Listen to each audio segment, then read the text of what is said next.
Good morning students. हम chapter life processes कर रहे हैं, जिसमें अब तक हमने रेस्पिरेशन तक पढ़ चुके हैं। इसके बाद जो नेक्स्ट जो टॉपिक है वो ट्रांसपोर्टेशन है। सॉरी, ट्रांसपोर्टेशन में हम देखेंगे कि हमारी बॉडी में किस तरीके से फूड मटेरियल, जो हमारा डाइजेस्टेड जो फूड है, न्यूट्रिएंट्स, ऑक्सीजन, वेस्ट, कैसे जो है एक पार्ट से दूसरे पार्ट जो है वो मूव कराए जाते हैं। ये हम इस टॉपिक के अंदर पढ़ेंगे, ट्रांसपोर्टेशन के अंदर। तो यहाँ से देखेंगे हम, we have seen in previous section that blood transport food, oxygen and waste material in our bodies. In class 9th, we learnt about blood being a fluid connective tissue. 9th class में हमने blood के बारे में पढ़ा हुआ है कि blood किस तरह का एक टिश्यू है।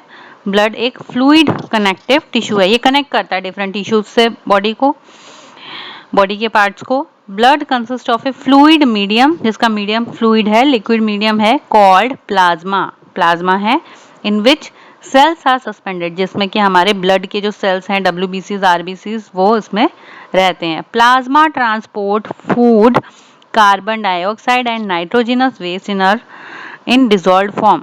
जो प्लाज्मा है ब्लड का, जो फ्लूइड फॉर्म है, वो ट्रांसपोर्ट करता है फूड का, कार्बन डाइऑक्साइड का एंड नाइट्रोजन का।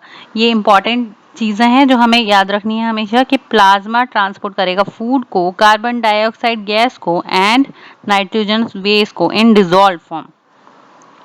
वहीं पे अगर ऑक्सीजन की हम बात करते हैं तो oxygen is carried by red blood cells. हमारे जो ब्लड में रेड ब्लड सेल्स है, जो रेड ब्लड में जो हीमोग्लोबिन है, वो हमारे ऑक्सीजन को कैरी करके लेके जाता है। मैनी अदर सब्सटेंसेस, और भी बहुत सारे सब्सटेंसेस हमारे अंदर होते हैं, जैसे सॉल्ट है, are also transported by blood. We thus need a pumping organ. अब ये सब चीज़ें हमारे ब्लड में मिक्स्ड हैं, हमें इनको इधर से उधर दूसरे दूसरे डिफरेंट बॉडी पार्ट्स तक, बॉडी सेल्स तक, टिश्यूज तक ट्रांसपोर्ट करके ले जाना है। उसके लिए हमें एक पंपिंग ऑर्गन का काम चाहिए, ताकि वो ब्लड को पंप कर पाए और डिफरेंट बॉडी के पार्ट्स तक उसको पहुंचा पाए। और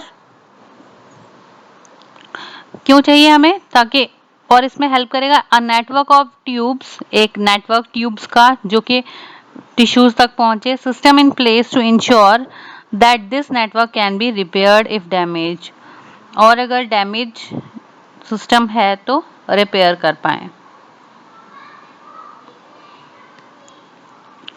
यहाँ देखेंगे, सबसे पहले हार्ट के बारे में बात की हुई है। हार्ट जो है हमारा, ये एक मस्कुलर ऑर्गन है, मसल्स का बना हुआ है। आप जानते हैं कार्डियक मसल्स का हार्ट बना हुआ है। और कैसा है? It is big as a fist, जो हमारी मुट्ठी बंद हम जब करते हैं मुट्ठी, तो ये उतना साइज का होता है। Because both oxygen and carbon dioxide have to be transported by the blood. Blood के द्वारा कार्बन डाइऑक्साइड और ऑक्सीजन को हमें ट्रांसपोर्ट करना है। The heart has different chambers, तो हमारे हार्ट में जो है वो डिफरेंट चैम्बर्स होते हैं, अलग अलग उसमें स्पेस होते हैं, to prevent oxygen rich blood from mixing with blood containing carbon dioxide, ताकि ऑक्सीजन वाला जो ब्लड है, जिसमें ज़्यादा ऑक्सीजन है, वो ज़्यादा कार्बन डाइऑक्साइड वाले ब्लड से मिक्स ना हो जाए, वरना कोई फ़ायदा नहीं होगा। ज़्यादा हमको जो एनर्जी डिमांड है हमारी बॉडी की, वो पूरी नहीं हो पाएगी, क्योंकि अगर जितनी हमें ज़रूरत है उतनी ऑक्सीजन ना मिल पाई तो हमारी एनर्जी एफिशिएंसी कम हो जाएगी, हम कम एनर्जी बना पाएंगे। तो इसके लिए हमें ऑक्सीजन वाले ब्लड को एक तरफ रखना होता है और कार्बन डाइऑक्साइड रिच ब्लड को दूसरी तरफ। कार्बन डाइऑक्साइड रिच ब्लड में भी थोड़ी ऑक्सीजन होती है और ऑक्सीजन रिच ब्लड में भी थोड़ी कार्बन डाइऑक्साइड होती है, लेकिन ऑक्सीजन रिच का मतलब है कि उसमें दूसरे जो ब्लड, जिसमें से जिस ब्लड को यूज़ करके उसमें उसके न्यूट्रिएंट्स को यूज़ करके, उसकी ऑक्सीजन को यूज़ करके एनर्जी बना चुके हैं, और एनर्जी बनने के बाद में जो वेस्ट निकला है CO2 कार्बन डाइऑक्साइड, वो उसमें डाल दिया गया है। तो ऐसा ब्लड जो है वो हम कहते हैं डीऑक्सीजनेटेड ब्लड है। वहीं अगर हम कहें कि जैसे ही लंग्स से ब्लड अपने अंदर ऑक्सीजन लेके जा रहा है तो हम उसे ऑक्सीजनेटेड ब्लड कहेंगे। तो हम यहाँ पे देख सकते हैं कि हमारे हार्ट में 4 चैम्बर्स हैं। आप देखिए ये बॉडी से आ रहा है ब्लड, ये ब्लू कलर का जो स्काई ब्लू कलर का जो ब्लड दिख रहा है ये हमारी बॉडी से आ रहा है हार्ट के अंदर। अगर हमारी बॉडी से हार्ट के अंदर आ रहा है इसका मतलब ये है कि इसमें से ऑक्सीजन यूज हो चुकी है, इस ब्लड की ऑक्सीजन मैक्सिमम अमाउंट यूज हो चुका है। अब हमें इस ब्लड को फिर से प्योर बनाना है, इसका मतलब हमें इसमें ऑक्सीजन मिक्स करानी होगी। अब हमें ये तो पता है कि ऑक्सीजन मिक्स हमारे कहाँ पर होती है, लंग्स के अंदर। एल्वियोलीज हेल्प करते हैं गैसियस एक्सचेंज में, हमने देखा था बैलून लाइक स्ट्रक्चर्स। एल्वियोलीज जो है वो हेल्प करते हैं ऑक्सीजन को इनटेक में और कार्बन डाइऑक्साइड रिलीज कर देते हैं ताकि जब हम सांस छोड़ें तो वो बाहर निकल जाती है।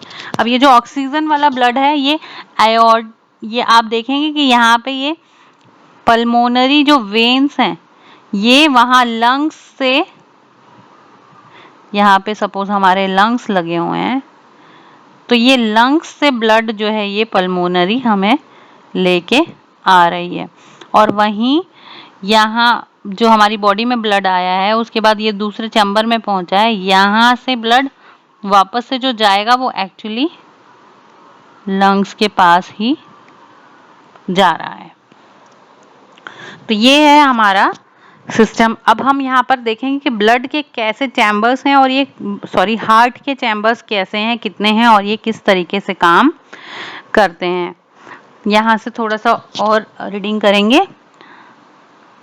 The carbon dioxide rich blood has to reach to the lung. जब कार्बन डाइऑक्साइड रिच वाला ब्लड बॉडी से आएगा वो लंग्स तक पहुंचेगा for carbon dioxide to be remove, ताकि लंग्स उसे रिमूव कर दें। And oxygenated blood from lungs has to be brought back to the heart. और लंग्स से जो ऑक्सीजन वाला ब्लड है वो ये पल्मोनरी वेन्स के द्वारा आ जाता है हार्ट के अंदर। This oxygen rich blood is then pump, और बाद में हार्ट इस ऑक्सीजन रिच वाले ब्लड को, ये जो ऑरेंज कलर का आपको दिख रहा है, इस ब्लड को पंप करके पूरी बॉडी में पहुंचाता है।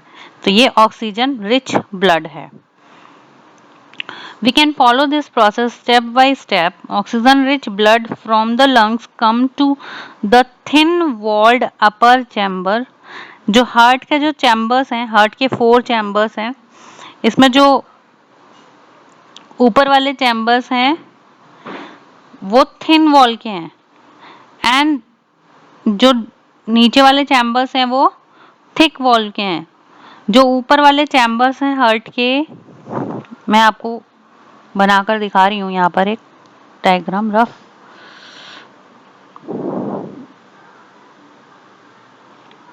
अगर हम ऐसे बात करें, सॉरी,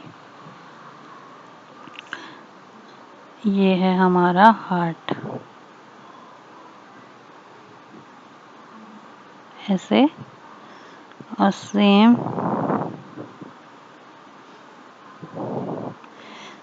सपोज यहाँ से ब्लड आया, ये जो ऊपर वाला जो चैम्बर है ब्लड का, हार्ट का, ये थिन वॉल है, इसकी वॉल है thin.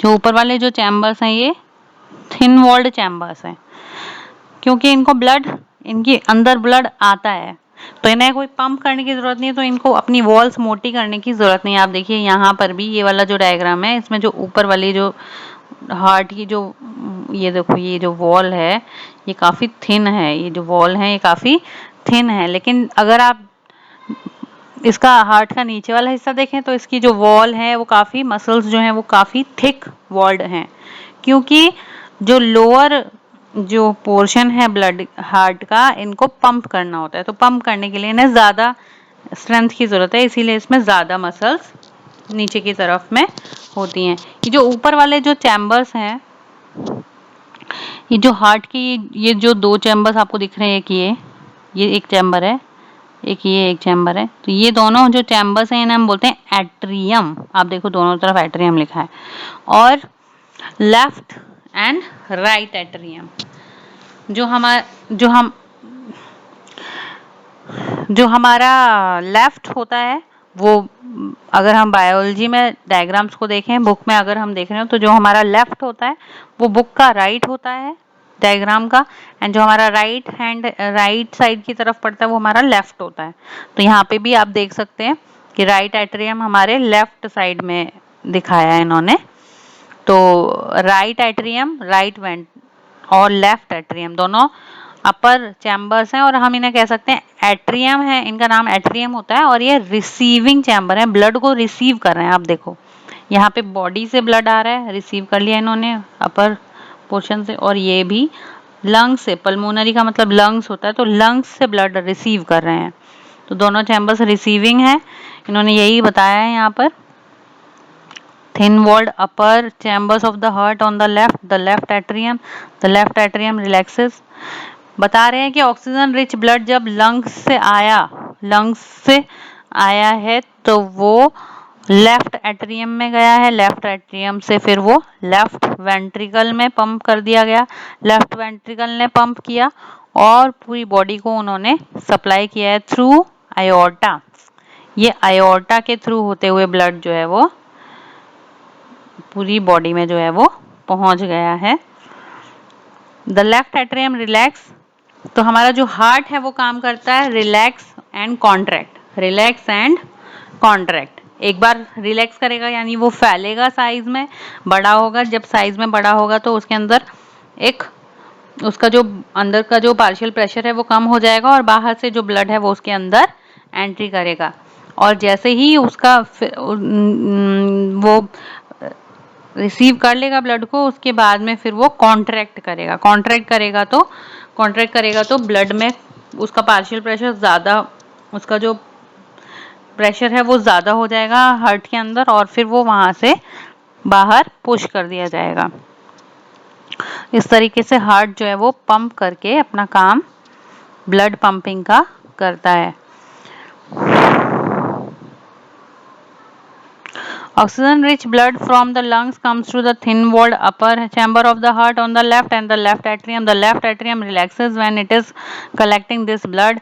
It then contracts, and while the next chamber, the left ventricle expands so that the blood is transferred.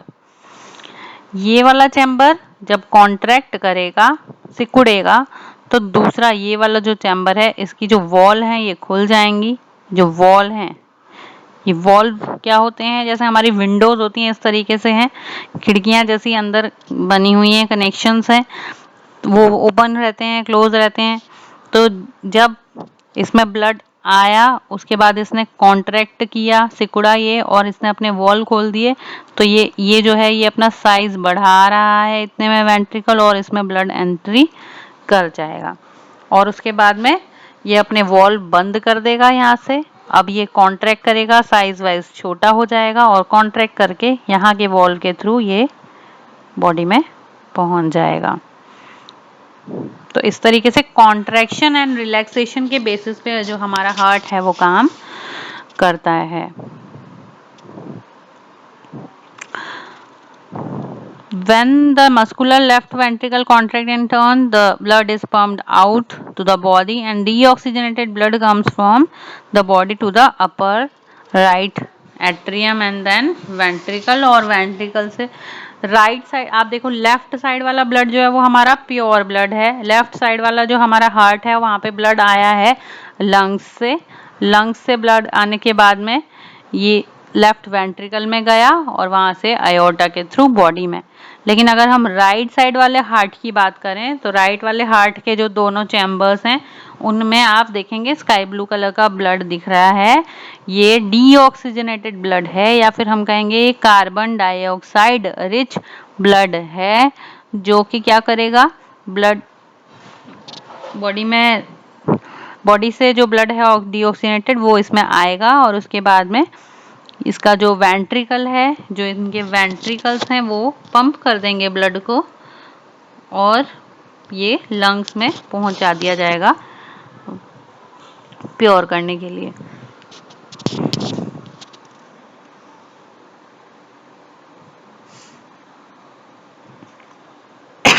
When the muscular left ventricle contract in turn, the blood is pumped out to the body.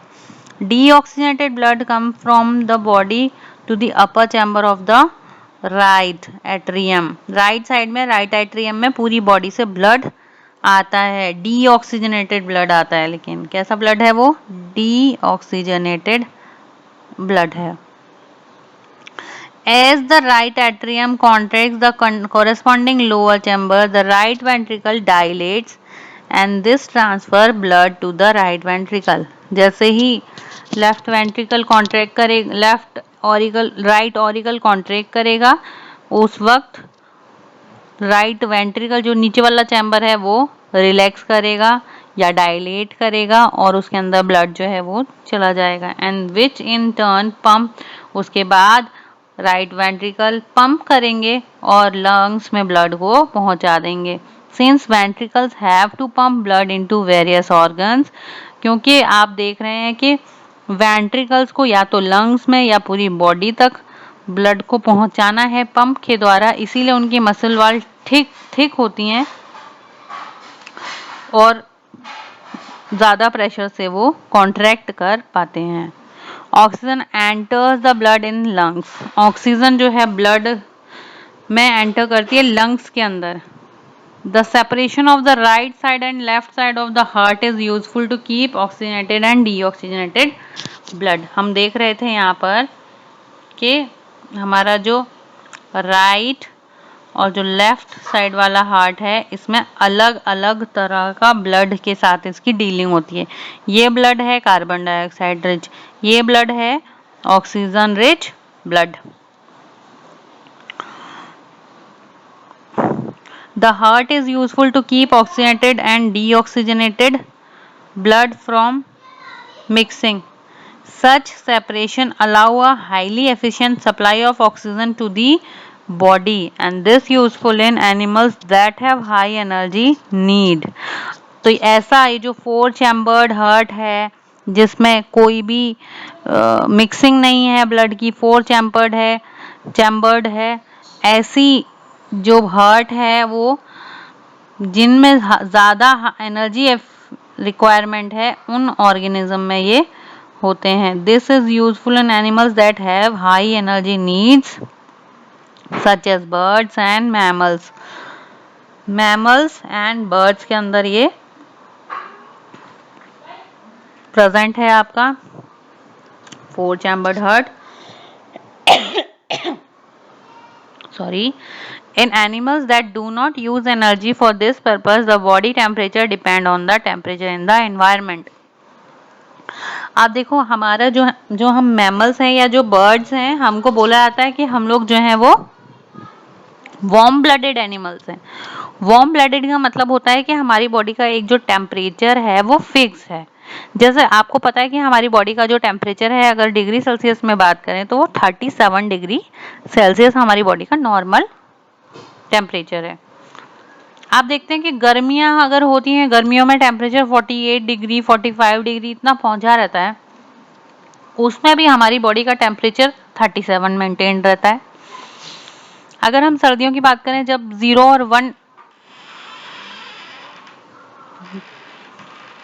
0 और 1 degree centigrade temperature रहता है, उस वक्त भी हमारी body का temperature हमें 37 जो है वो मेंटेन करना होता है। तो इसके लिए भी एक एनर्जी लगती है, तो इसीलिए हमारी एनर्जी जो डिमांड है, कह सकते हैं कि ये भी एक रीज़न है। सेम जो है वो बर्ड्स में होता है, उनका भी बॉडी टेम्परेचर फिक्स है। लेकिन कुछ एनिमल्स ऐसे होते हैं, जैसे अगर हम बात करें रेप्टाइल्स की, कुछ एम्फीबियंस की बात करें, सपोज हम स्नेक्स की बात करें, रेप्टाइल्स में क्रोकोडाइल्स को छोड़कर, क्रोकोडाइल के 4 चैम्बर्ड हार्ट है, बाकी सभी जो हमारे रेप्टाइल्स हैं उनके 3 चैम्बर्ड हार्ट हैं।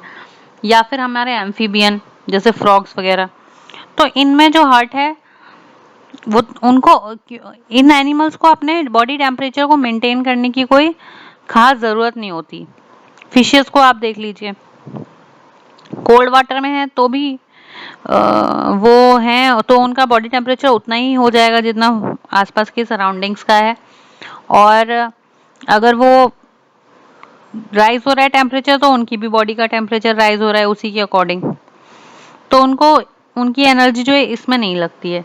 तो इसीलिए एनर्जी कम लगती है, इसका मतलब उन्हें ऑक्सीजन की इतनी ज़्यादा ज़रूरत नहीं है, इतने ज़्यादा एकदम इंटरमिक्सिंग वो बिल्कुल जो है वो उसको अवॉइड कर सकते हैं, वो इंटरमिक्सिंग ब्लड की डीऑक्सीनेटेड और ऑक्सीजनेटेड की। लेकिन हमारे अंदर ऐसा नहीं है, हमें कंप्लीटली पार्टीशनड एकदम 4 चैम्बर्ड हार्ट जो है वो हमारे लिए ही यूजफुल है। तो हम लोग जो हैं वो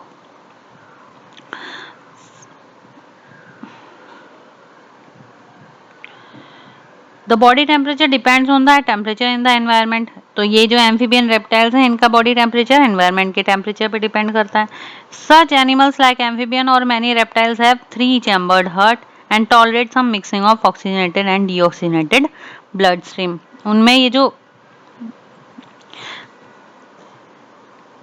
ये वाला जो पार्टीशन है ये कम होता है, केवल यहाँ इतना पार्टीशन होता है और बाकी ऐसा हार्ट होगा, और ये वाला जो पोर्शन है ये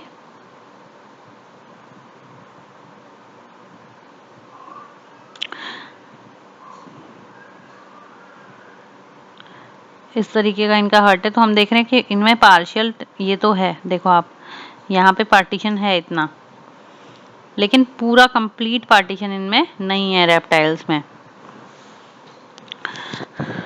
तो ये लोग इसको हैंडल कर सकते हैं, सिचुएशन के साथ टैकल कर सकते हैं। फिशेस को अगर हम देख लें, 2 ही चैम्बर्ड हार्ट है उनके पास। Blood is pumped to the gills. Blood जो है वो उनके पास लंग्स तो होते नहीं है, तो गिल्स में ब्लड जो है वो पहुंचाया जाता है और फिर वहां पे ऑक्सीजन वो जो है उसकी पहुंचाई जाती है and passes directly to the rest of the body. Thus blood goes only once through the heart in the fish. तो फिशेस में ब्लड आप देखो एक ही बार हार्ट में जा रहा है, उसके बाद वो गिल्स में जा रहा है और गिल्स से thus blood goes only once through the heart in the fish during one cycle of the passage through the body. On the other hand, it goes through the heart twice during। लेकिन अगर हम में देखें तो हमारे अंदर blood जो blood है वो 2 बार जो है वो मूव कर रहा है। एक बार तो हमारे हार्ट के राइट साइड में मूवमेंट हुआ, राइट साइड में ब्लड ने राइट एट्रियम हार्ट ने राइट एट्रियम में ब्लड को रिसीव करा पूरी बॉडी से, उसको राइट वेंट्रिकल में भेजा, राइट वेंट्रिकल ने पंप किया, ब्लड लंग्स तक चला गया, वहां से फिर लंग्स के बाद में लेफ्ट एट्रियम में ब्लड आया एंड फिर लेफ्ट वेंट्रिकल में आया। तो हम देख रहे हैं हार्ट के 2 बार चक्कर लगाए हैं ब्लड ने, इसीलिए इस प्रोसेस को हम कहते हैं डबल सर्कुलेशन। आई थिंक आपको समझ में आ गया होगा कि डबल सर्कुलेशन का मतलब क्या है, ये अक्सर पूछा जाता है एग्जाम्स में। डबल सर्कुलेशन, ये डायग्राम बहुत इंपॉर्टेंट है, इसको बहुत अच्छे से हमें याद करना है।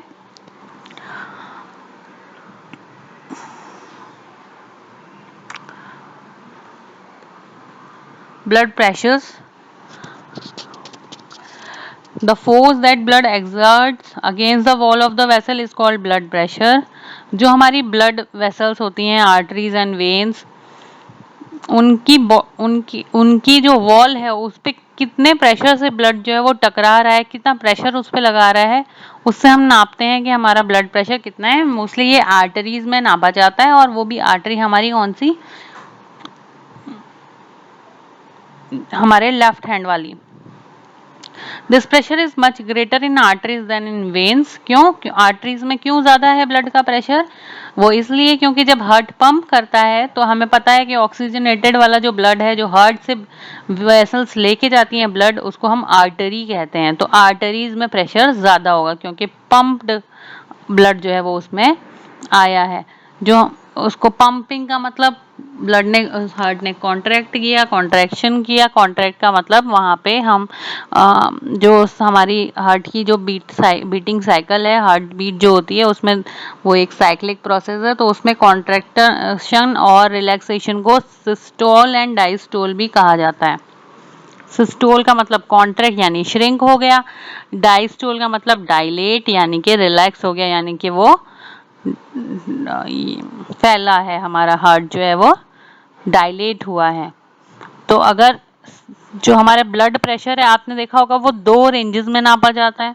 Normal blood pressure high blood pressure 120 mm and lower normal condition में 80 mm ऑफ मरकरी जो है वो नापा जाता है। अगर इस 120 से रेंज ज़्यादा जाती है, 160, 170, 180 तक जाती है, तो फिर हम कहते हैं उसको हाई बीपी है। वहीं पे अगर जो इसकी लोअर रेंज है वो 80 से कम चली जाती है, अगर 64 और 60, 55, 60, 65 ऐसे जा रही है, तो फिर हम उसे लो बीपी जो है वो कहते हैं। ये blood pressure is measured with an instrument called sphygmomanometer. जो ब्लड प्रेशर है वो जिस इंस्ट्रूमेंट से नापा जाता है उसे हम स्फिग्मोमेमोमीटर कहते हैं। High blood pressure is also called hypertension. अगर ब्लड प्रेशर हाई है तो हम उसे हाइपरटेंशन कहते हैं। Is cause by constriction of arterioles. जो हमारे आर्टरीज हैं वो अगर सिकुड़ जाएं तो हमारे अंदर ब्लड प्रेशर ज़्यादा हो जाएगा। वो सिकुड़ कैसे सकते हैं? हो सकता है कि हमारी बॉडी में कुछ सॉल्ट्स हमारी वेसल्स में जम जाएं, या हो सकता है कुछ फैट जम जाए। यानी कि हम अगर प्रॉपर अपना हमारे फूड हमारा न्यूट्रिशन प्रॉपर नहीं है, हम एक्स्ट्रा जो हमारा प्रोसेस्ड फूड है वो अगर हम खाते हैं तो हमारे अंदर इस तरह की चीज़ें आ सकती हैं, which result in increase resistance to blood flow को रोकेगा वो, और इसीलिए फाइनली क्या हो सकता है? Lead to the rupture of an artery and internal bleeding. हमारी कोई अगर उसकी जगह छोटी हो गई आर्टरी के अंदर और ब्लड जो है वो हार्ट ने जो पंप किया है जगह उतनी है नहीं आर्टरी के अंदर, तो क्या होगा? वो ब्रेक हो जाएगी आर्टरी ब्रेक हो गई तो इंटरनल ब्लीडिंग हो सकती है, जो कि एक बहुत खतरनाक सिचुएशन हो सकती है। The tubes blood vessels. Blood vessels के बारे में हमको जान लेना चाहिए कि ब्लड वेसल्स जो हैं वो हमारे पास किस तरह की हैं, कितनी क्या है उनका फंक्शन। तो हमारे पास जो ब्लड वेसल्स हैं वो हम बोल सकते हैं कि वो 3 टाइप्स की होती हैं, arteries, veins and capillaries. Arteries दे रखा है सबसे पहले आपको। Arteries are the vessels which carry blood away from the heart. मैंने आपको अभी बताया था कि आर्टरीज ऐसी ब्लड वेसल्स होती हैं जो कि ब्लड को हमारे हार्ट से दूर लेकर जाती हैं। हार्ट से दूर लेकर जाने का मतलब हमारे ऑर्गन्स तक लेकर आती हैं। तो मैक्सिमम केसेस में आर्टरीज में किस तरीके का ब्लड होगा? हार्ट से लेकर आ रही हैं, तो हार्ट में आ रहा है ऑक्सीजनेटेड, तो ये ऑक्सीजन रिच ब्लड लेकर आएंगी। मैक्सिमम केसेस में मैं कह रही हूँ, लेकिन एक केस ऐसा है जिसमें आर्टरी हार्ट से लेकर जा रही है ब्लड को, लेकिन वो ऑक्सीजन रिच नहीं है। तो वो हमें याद होगा जब हम बात कर रहे थे राइट वेंट्रिकल की। राइट वेंट्रिकल से आपको मैं यहाँ पे दिखा देती हूँ एक बार।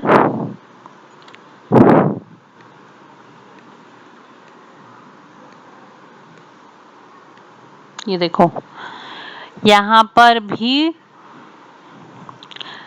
हार्ट से या ये वाले पोर्शन से ब्लड जो है वो गया है, ये वाले पोर्शन से ब्लड गया है।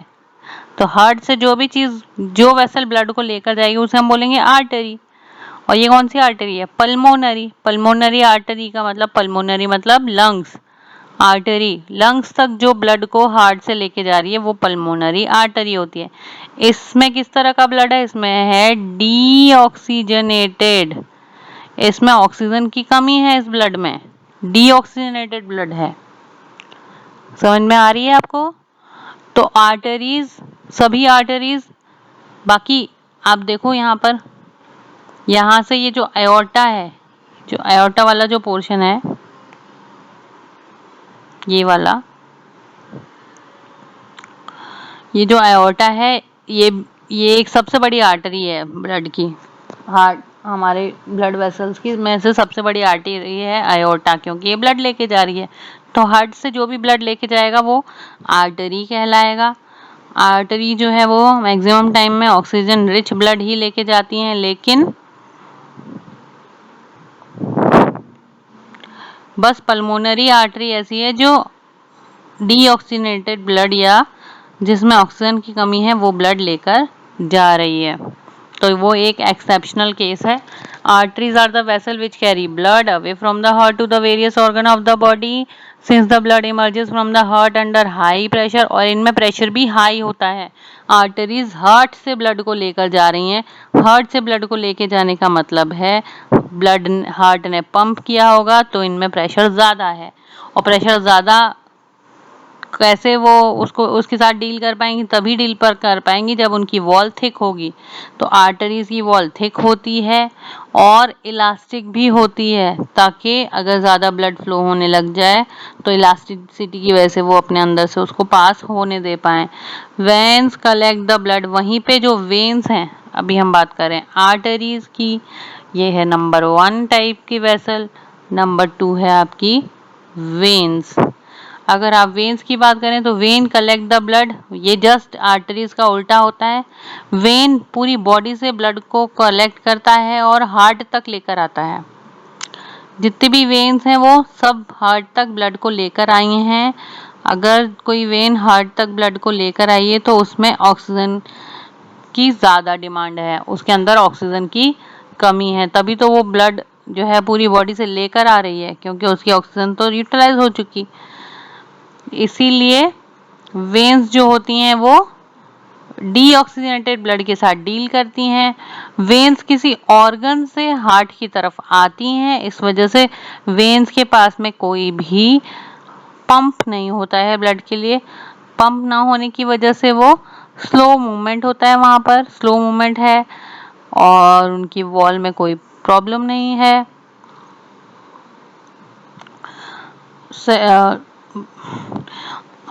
और इसीलिए उनकी वॉल जो है वो काफ़ी थिन है, द कैपिलरीज। और वहीं पर अगर हम बात करें थर्ड टाइप, और लेकिन इनमें जो हमारी वेन्स हैं इनमें प्रेशर ज़्यादा नहीं है, आराम से थिन वॉल है, आराम से इसके अंदर जो है वो मूव कर सकता है, लेकिन ये इनके पास वॉल्व है। अब आप देखो, सपोज ये हमारा हार्ट है और ये हमारे लेग है, और लेग से कोई वेन ब्लड हार्ट तक लेके जाना चाह रही है। अब नीचे से अगेंस्ट ग्रेविटी किस तरीके से ब्लड को मूव करके ऊपर ले जा पाएंगे? ब्लड का बैक फ्लो भी तो हो सकता है। इस केस में यहाँ पर वॉल्व लगे रहते हैं इनके अंदर, सॉरी, ये जो मैंने ये जो वेसल दिखाई है, वेन दिखाई है, जो मैंने वेन दिखाई है इसके अंदर इस तरीके के वॉल्व लगे हैं, valve.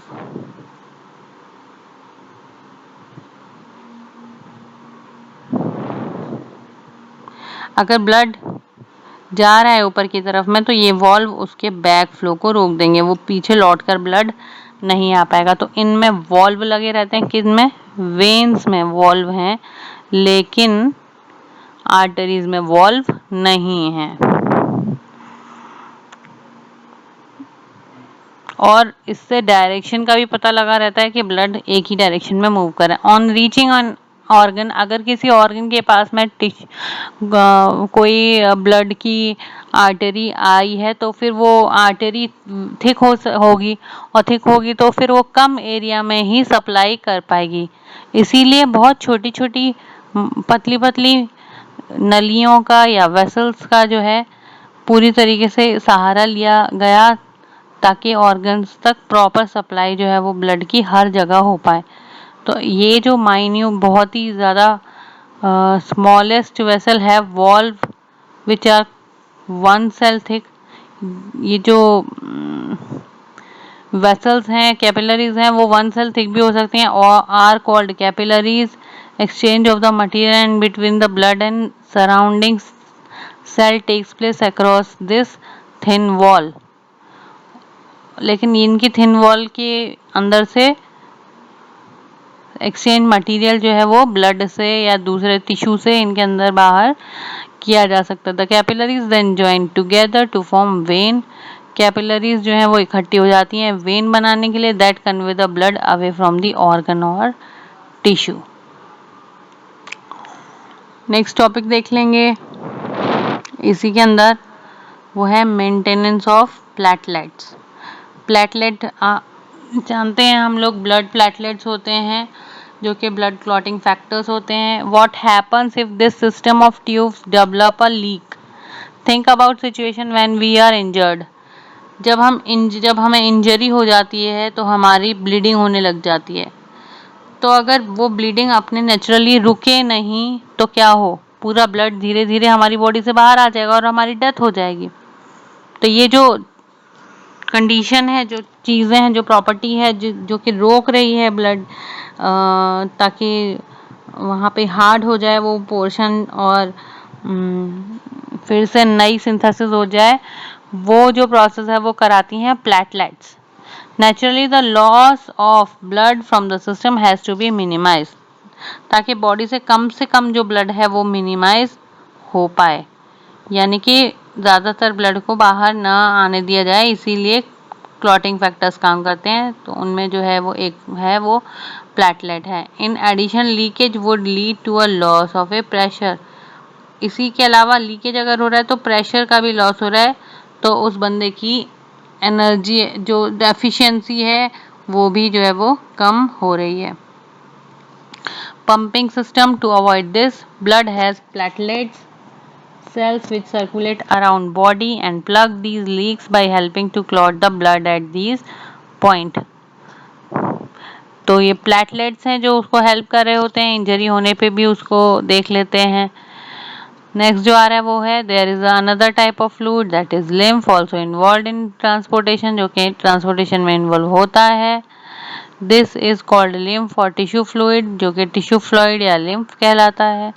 Though the process present in the walls of the capillaries, some amount of plasma, proteins and blood cells escape into intercellular spaces in the tissue to form the tissue fluid or lymph. It is similar to the plasma of the blood but colorless and containing less protein. Lymph drains into lymphatic capillaries from the intercellular spaces, which joins to form a large lymph vessel that finally open into large veins. Lymph carries digested and absorbed fat from the intestine and drains excess fluid from extracellular space back into the blood।